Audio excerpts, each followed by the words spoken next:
Hi there and welcome to Central Texas Gardener. I'm Tom Spencer.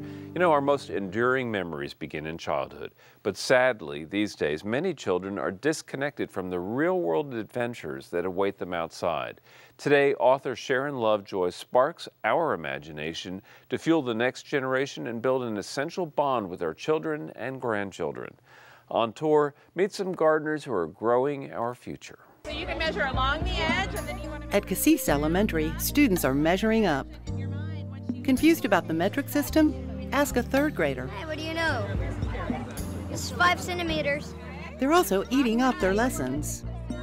The Casis Garden classroom started when parents had an idea for a blank sunny spot beyond the parking lot.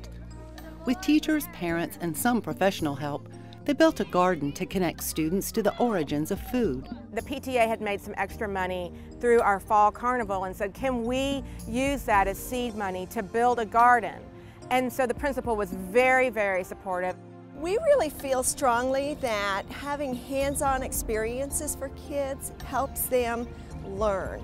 And we wanted to focus on our science curriculum, and what better way for children to learn about science than to have their hands in the dirt.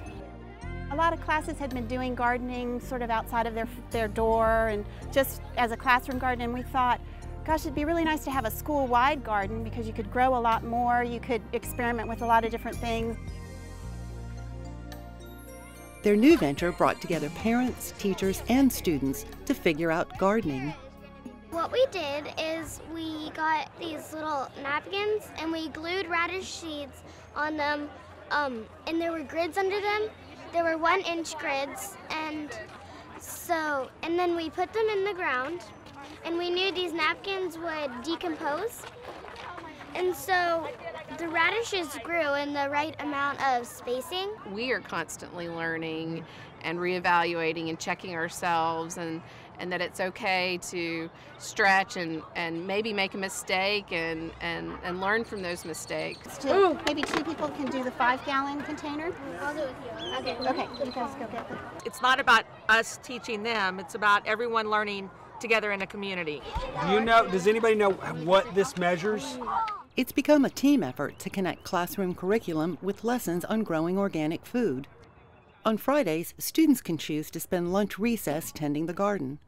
With hundreds of energetic volunteers from many classrooms, they get a lot done in a short time. They come and they do the weeding, all the maintenance chores, make sure it gets watered, do any planting that we're planning. Harvesting is always the most popular thing.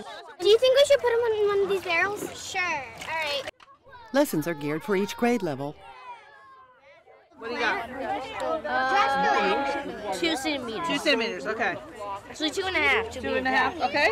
We're in our geometry unit with a lot of measurement, area, perimeter, volume, capacity, and it's just the perfect fit for a real-world application for them to be able to take what we're learning in the classroom and use it. So you've got your length. What about your width and your depth?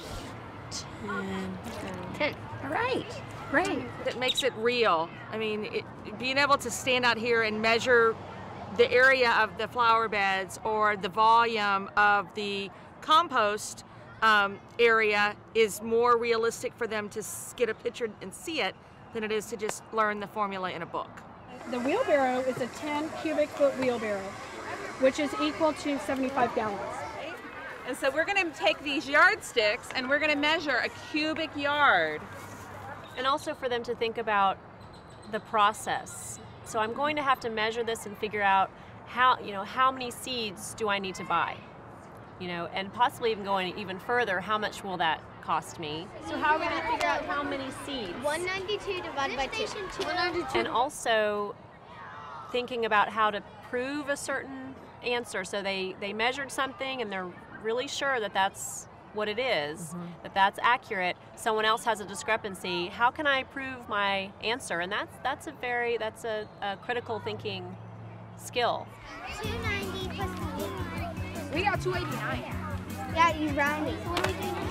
Yeah, we rounded it. With their sundial, students connect to how the sun's position impacts the seasons and their crops. Science and gardening join hands to nourish the crops with liquid seaweed, a natural fertilizer. The Casis garden teaches natural pest control, like for fire ants. But the children also learn to recognize beneficial insects and how broadband insecticides harm them. We found larvae! I know! I found larvae. It's a long-term picture they're imprinting, how all of us impact our ecosystem. It comes up every day in our classrooms, regardless of whether it's math or science, or we're reading a novel or learning about what other cultures are doing, being able to tie into how what we're doing to be more self-sustaining and reduce and help the environment ties to everything that we discuss in class. Water restrictions in 2009 made another important connection when they lost their crops. They learned about the weather cycles from, learning about the drought and the water restrictions and how it affects our food supply. Now that's when it really hits home. Yes, take them. Take them, take them, take them. They're cute. I come out here at lunchtime and I see children eating things that most kids typically wouldn't put in their mouths. And it's great to see them eating eggplant and asparagus and mint and all kinds of other fruits and vegetables that are just a wonderful part of a healthy, organic, nutritious diet. The Casis gardeners are also learning how to propagate ornamental native plants from seed to feed their wildlife. And it's never too early to start. Oh, what are you going to do with that? Can you eat it? My daughter is at the daycare here we have for teachers, and it starts at 6 weeks. And last week I was out here with the toddlers, the 1 and 2 year olds, and we were looking at ladybugs and worms with magnifying glasses and planting herbs and eating carrots right out of the garden. So our program is not only for kindergarten through 5th grade, but it's also it starts at 6 weeks. So we're literally starting at the ground up. And they sit. Lillian, taste it? Yeah. On the camera, huh? So how do the children grade this project? Getting our hands dirty and just having fun here. It's really awesome. Nice program. Yeah, we love it. Thank you so much for sharing your garden with us. And right now, I'm delighted to reintroduce to you Sharon Lovejoy, who's back on Central Texas Gardener. It's been a long time, Sharon, and it's great to have you here. It is great to be here, Tom. Well, you have a wonderful new project that you're touring the country in support of right now. It's Toad Cottages and Shooting Stars. This is a book that has loads of tips for families, especially grandparents, about how to engage their kids with a sense of wonder and nature. Where did the inspiration for this come for you? My own life. Yeah. I think that my childhood with my grandmother awakened me so much to nature and to all the miracles and magic going on. And so I've carried that into my life. And for the last 20 years, I've been writing about that. Yeah. Well, that sense of wonder to me is so important. And too many of our children these days are missing out on it entirely. Their lives are programmed, their parents are busy, they don't trust the outdoors, they don't trust strangers. So sometimes it falls on the shoulders of the grandparents out there, right? These kinds of activities. It's a good thing, though. I love being a grandparent, and we have a little more disposable time if that's possible. I mean, I still work just as hard, but we seem to be more playful when we're grandparents, and we're able to... A little more relaxed. You've been through it. Yes, yes.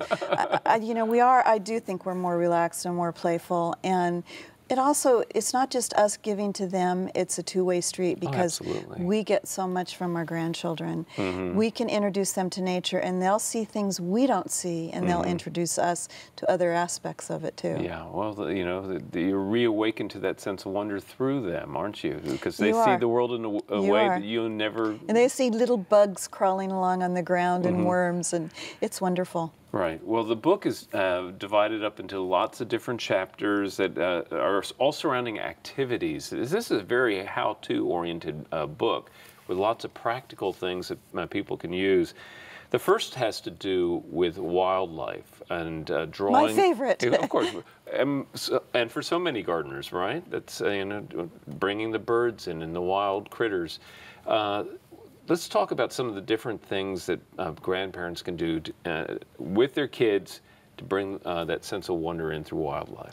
I think something as simple as putting out a bird bath and a bird feeder brings, I find that children really connect with nature when they see critters. They love to see critters in a garden. They love to see critters along a creek. And I'm not talking rattlesnakes, I'm talking critters, user-friendly critters. And so just something as simple as putting out a bird bath and putting a pair of binoculars or a monocular so children can see what's going on in the garden. Planting sunflowers and things that flourish and attract butterflies and moths and all these simple things. And I did try to make it very activity heavy, but also full of information so that grandparents can seem very intelligent and knowledgeable when they read this and share it with their children. There you go. And now you have all sorts of little recipes and things to do, and they include using rotten bananas and dishes. Now, how does this factor in for the wildlife? Well, it's for my secret moth broth. Moth broth, okay. Yes. I took a Lepidoptera class with some children in Maine, and we did moth broth, and I was stunned by the number of moths that came to feed on the tree. I have the recipe in the book, and we used crushed bananas, a little bit of beer, brown sugar, and then the kids got to paint fence posts and a tree. And each other, probably. They did, but you should have seen the magic that happened. Well, describe the magic for just a moment. The magic that happened was that we turned a light on the tree, and the tree was loaded with striped moths, pink moths, rose-colored moths, and they were all feeding. They were dipping out their proboscis and sipping up the moth broth, and their eyes all glowed a different color, such as what I showed in the book, where I have the eye shine. And it was such a neat experience. And then bats came and got the moths. It was just, it was a circle of life. It was wonderful. Well, it does sound wonderful. And, you know, bringing in the wildlife is an important thing. While we're on the topic of night, though, going out into the garden at night with a flashlight or something like that, it really, I remember some of childhood memories of my own, going into my backyard in New York and just being in awe of it all. I think so many children are afraid of the dark, so it's really important that we connect them with the dark too, so they're not afraid. A flashlight or one of those headlamps you can get, and they have a red light so that you don't scare things away. And just take them out and watch the star showers. I have a chart of all the star showers. That's great. So that the children will see the shooting stars. Look at the different colors of the animals' eyes. It's all explained, so you seem extremely intelligent when you teach them about that. And it includes little tips on how to make a firefly lantern, which... that's childhood in a bottle, as far as I'm concerned. Absolutely. It, in many ways encapsulates what I remember the best of my childhood being about. So I'm sure that people will take you up on that. Another thing that you focus on is water. And water has a magical calming and soothing and element in the garden, but it also can be a gateway to wonder too. It is. I spend a lot of time along the creek sides, and to watch my grandchildren learning about the different critters that live in the water is amazing. And that goes from the steelhead trout on down to the tiniest little water strider spider. So I have a whole chapter on that, so children can feel familiar and not be afraid. Right. That's the important thing. Don't be afraid of nature. Partake of it. Right, and celebrate it. And you never. The beautiful thing about all this, really, Sharon, is that you never know where the kids are going to take it. How it will play out 50 years later in their lives, where they're standing someplace and they'll remember that moment. Right. They will. It could be triggered by a scent of a night blooming flower. It could be triggered by a sound, but you're giving them a gift that'll last them an entire life. Right, right. Or sometimes just an afternoon. That's all that. And in that, saying that, I turn to the contraption next to you. Which contraption? It's a pizza box, obviously, yes, very evidently. But it's also a solar oven? Well, excuse me, but do you have sunshine in Austin? Can you use a solar oven? I've never seen so much sunshine. Yeah. It's so simple to make, and it is just a lined pizza box with an acrylic inset and a lid that's cut. We have all the directions in the book, and it'll be shared online, I'm sure. and it's lined with aluminum foil, and it gets up between 250 and 300. So you can do little simple pizzas, and you can do baked apples and things of that nature, and it's a good way for kids to learn about solar power and the circle of life. Yes, yeah.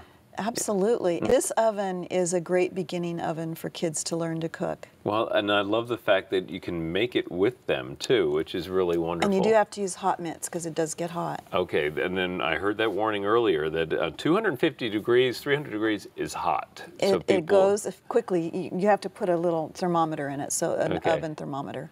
Well, that's amazing, but I've seen people make s'mores and something like this. They do. I have that recipe because obviously that's one of the best things for kids. So. Right, right. Now, there's something really cool that you talk about in the book, and these are basil gardens, if you will.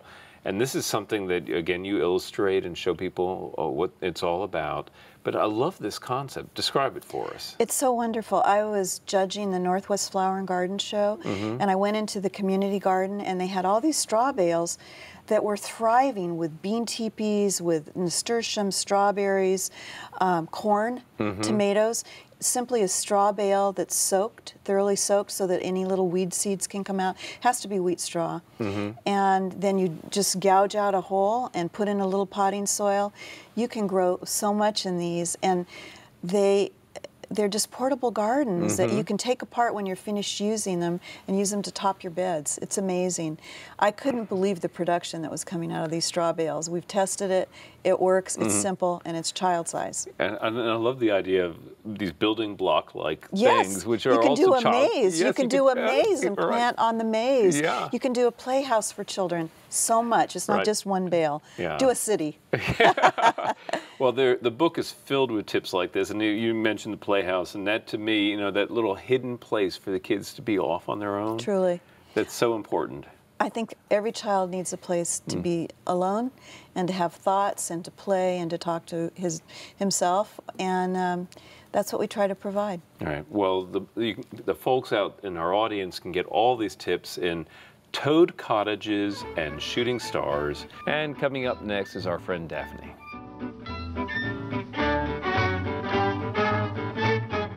Hi, and welcome to Down to Earth. I'm Daphne Richards. This week's question comes from Ramona. She wants to know, when is the best time to move a rose bush? It's a great question, since many of us may want to move plants this winter, including shrubs such as roses and trees. Late fall through early winter is the best time to move our trees and shrubs. They're dormant at this time of year, which makes moving them much less stressful. It's also cooler, which is also better. Be sure to water your plants well in preparation for that move, and make sure they're really hydrated, and when you cut off the roots, you cut off their source of water, so it's better to have them very well hydrated. You can also root prune your plants before you move them. That means that you can go ahead and dig the hole around the plant without moving it. This cuts into the soil and cuts into the roots and encourages them to branch and produce new healthy roots so that it has more of a root mass when you move it. If the plant does have any dead growth, you can prune that out, but go ahead and wait until late winter at the regular time to give it its normal pruning. February is the time when we prune our rose bushes traditionally. This encourages them to have more flower blooms for us in the spring. Also this fall, we got many questions about moving stress plants when it was still hot in September. Even though that's our inclination to move plants when they're suffering in the wrong location, summer's a terrible time to move your plants.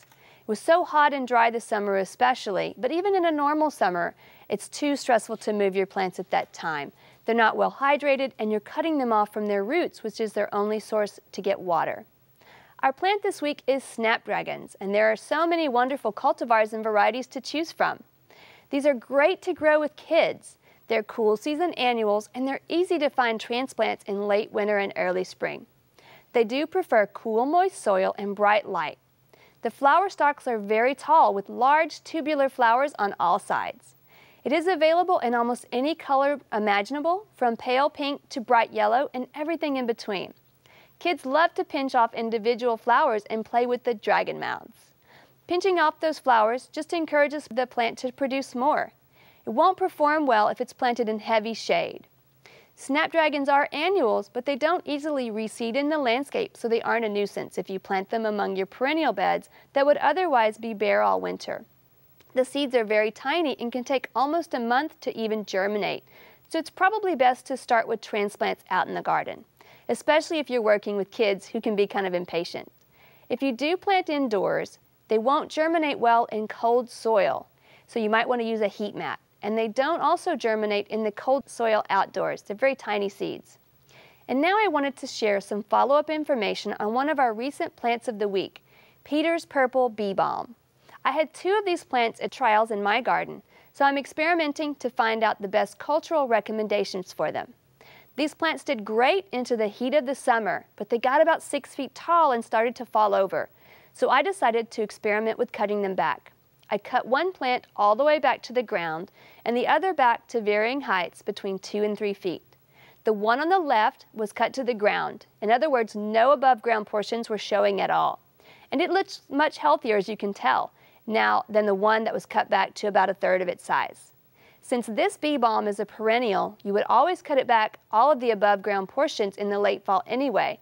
But if the plant's drought-stressed or just getting out of control, we've learned that you can also prune it back to the ground in the summer to reinvigorate it. These plants also did fabulous during the record-breaking cold of their first winter last year, and now I've seen that they also breezed through a record-breaking summer, so I hope that they begin to become more widely available at local nurseries. To do in your garden this week, if you have a compost pile and you're like me and couldn't bring yourself to get out there and turn it this summer, now's a great time to do it. And if you don't have a composting system, now's also a great time to consider starting one. The City of Austin has some great composting classes, and you can even get a free composting bin from them if you're willing to downsize your garbage bin to the smallest container. We'd love to hear from you. Please visit klru.org/ctg to send us your questions or plants of the week from your garden. Thanks, Daphne. Now let's check in with Trisha Shirey for Backyard Basics. As temperatures start to cool down, some of our herbs will start to disappear for the winter and come back next spring, but sometimes we miss those and like to have them for use all year round. So there are a couple of ways that we can do that. Now, things like the lemon verbena dry very well, and also the peppermints. I love a cup of peppermint tea, but my mints are not as lush in the wintertime. So I just strip the leaves off of the stems and dry those leaves and put them on a flat tray in a place that's got good air circulation, and stir them every couple of days. And then once they're nice and crunchy and dry, I put them in a glass jar with a tight-fitting lid, and then I can have mint tea whenever I want all winter long. With something like the catnip, it's nice to dry it, tie it with a rubber band, because as the stems dry, they shrink. So you want a rubber band so that it contracts with the stems as they dry. And catnip like this will allow my cats to have catnip dried all winter long. The marigold mint is one of my favorites to cook with. It has a really wonderful licorice flavor, and these flowers are so pretty when they're blooming in the fall. And that again, I'll put a pretty ribbon on that with a knot and hang it in the kitchen, and then take the leaves off and use them whenever I need them for cooking all through the winter months. Now you can also preserve your basil in a number of ways. If it's about to be a fairly cold snap, if you want to cut your basil, put it in a vase, bring it indoors. It will last for several weeks in the kitchen, continue blooming, and just look beautiful, and you can pick off as much as you need to do any kind of cooking. You can also make herb vinegars with any of these products, and we've got information about making herb vinegars from fresh herbs on our website, and that's super simple to do. You can do it with any herbs. This is the red Reuben basil, so it gives this beautiful pink color.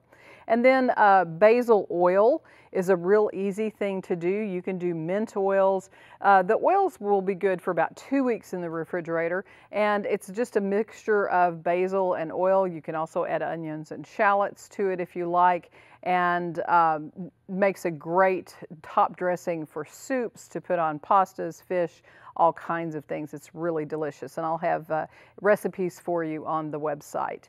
Then you can also make basil pesto. I like to make pesto and put it in freezer bags, and that way once it's frozen, I can break off a tablespoon or two to add to any soups or sauces that I might want to use. And so this is a way that I can preserve the flavor of basil all winter long, because basil just doesn't dry well. And so with these types of techniques, you can enjoy your basil anytime you choose. Visit klru.org/CTG to watch online, get more tips, and read our blog. Next week, the Central Texas Gardener Gang gets together for a roundtable perspective. Until then, I'll see you in the garden. To learn about today's program, watch online, and follow CTG's blog, check out klru.org/CTG.